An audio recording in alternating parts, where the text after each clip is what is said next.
Welcome to this brief web training session from M2 Technologies. This quick introduction to the workflow interface is designed for users familiar with the Classic Edgecam interface that are now transitioning to workflow. The workflow interface was introduced at Edgecam 2013 R2 release. At that time, workflow was geared to solids-based prismatic milling and turning. The ribbon interface and new software tools to streamline the CAM process gave hints about the productivity improvements under development for the newest generation of CAM software. Workflow continued to mature at Edgecam 2014 R2 release, becoming a fully functional CAM interface to create toolpath for milling and turning applications. Ability to customize the interface meant that the extensive capabilities of Classic Edgecam are available for use in the new workflow interface. EWS, or Edgecam Workflow Solids, offers ability to create solids directly in the CAM system on the fly, without needing to invest in expensive CAD software or training. The dynamic CPL compass revolutionizes the way that coordinate systems are created, providing simplified CAM programming for multi-axis machining. Workflow is now the default Edgecam interface at 2015 R2 version. The addition of WiredEM capability ensures that all CAM applications previously requiring the Classic Edgecam interface can be handled in workflow.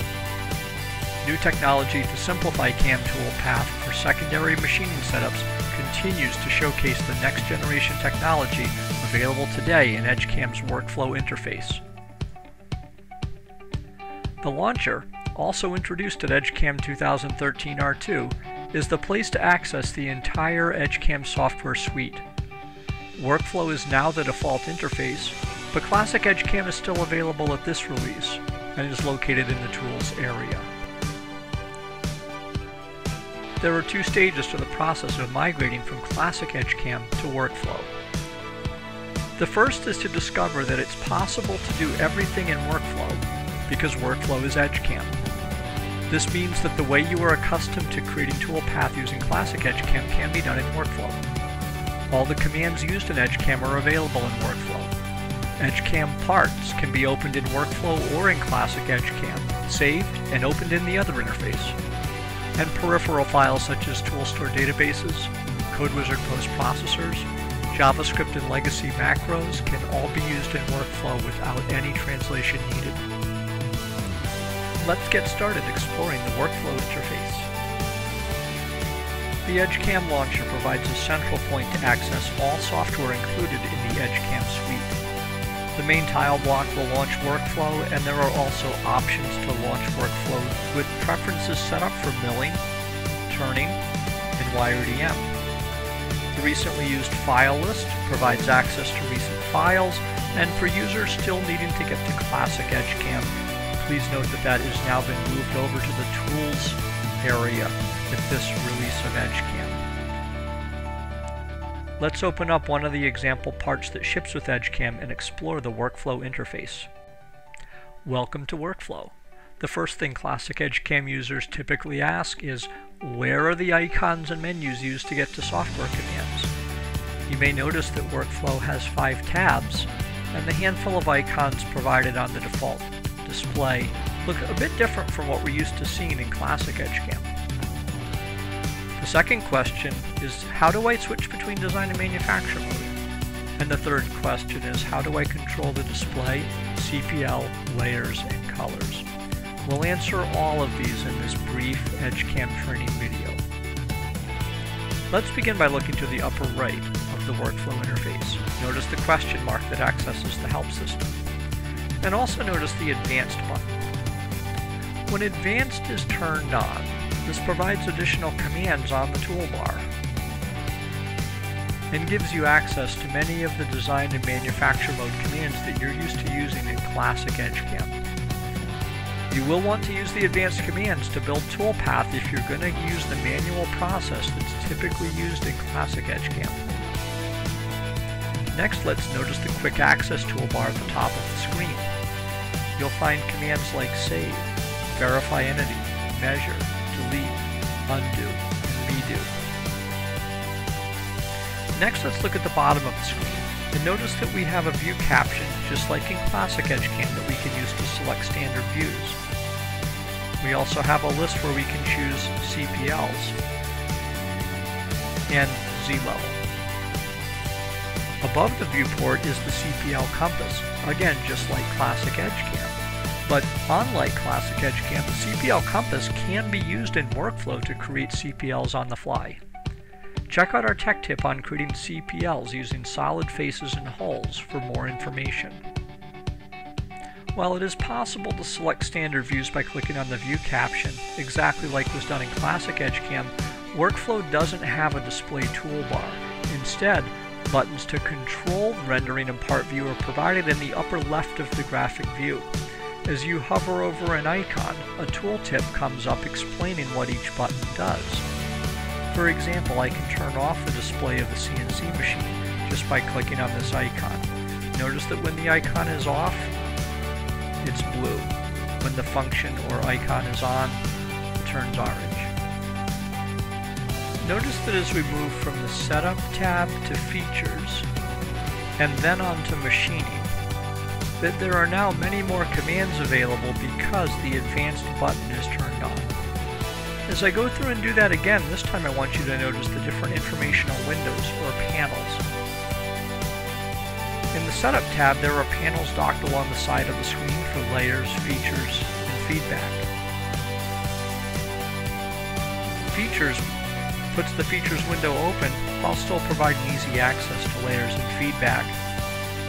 And then on Machining, we have the Sequence window alongside Planning Board, again Features and layers docked to the side. And then the NC Code ribbon presents a slightly different view. Put another way, Workflow provides information as it's needed, rather than all the information all the time.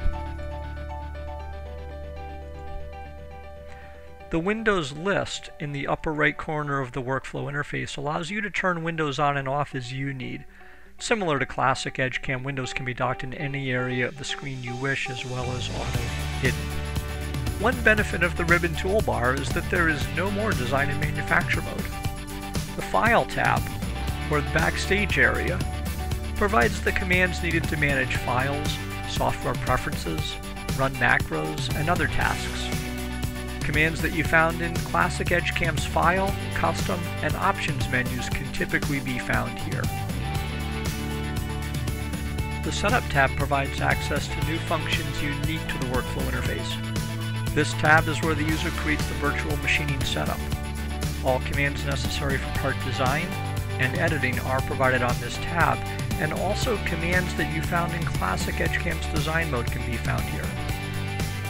Notice if I go to the geometry list that we have the common geometry creation commands that you're used to seeing, common editing commands, ability to create construction planes, as well as work with surfaces, dimensions, and other design mode functions from Classic Edgecam. I'm going to begin by sketching a point. Notice that when I sketch the point, the Picking Options ribbon is automatically added to the interface. This toolbar contains all the options from Classic Edgecam's Input Options toolbar and is presented as needed during commands.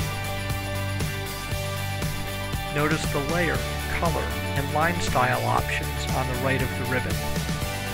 You can select a layer from the list, or you can even create a new layer on the fly.